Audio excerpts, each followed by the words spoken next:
In this short video, I'm going to talk about a very important concept in Python and in programming in general. References. Let's have a variable, we'll call it price, and this will be equal to 5,000, simple integer. And let's assign price to another variable, we'll call it car. So car will be equal to price variable.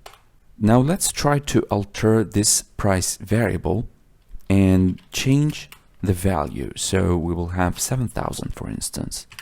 So if we will print car, car is logically equal to price, which is equal to 7,000. So let's see what car has. 5,000. But when we will print price, we have 7,000. Let me explain.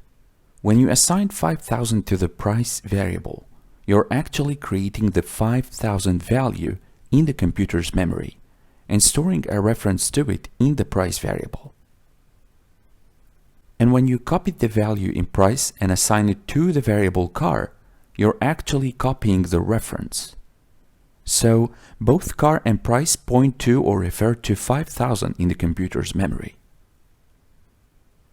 When you later change the value in price to 7,000, you're creating a new 7,000 value and storing it in a second price variable. This doesn't affect the value in car actually, as integers are immutable values which don't change, and changing the price variable is actually making it refer to a completely different value in memory. And this doesn't work on lists, for instance, because lists are mutable data type. So if we'll have a value called numbers, and we'll have simple integers 0, 1, 2, 3, 4, and 5. And let's have any variable, for instance Jordan is equal to numbers. So if we want to alter any value inside numbers list, so if we want to change the number 1 to be a string, so let's have Jordan with the first index to be equal to greetings.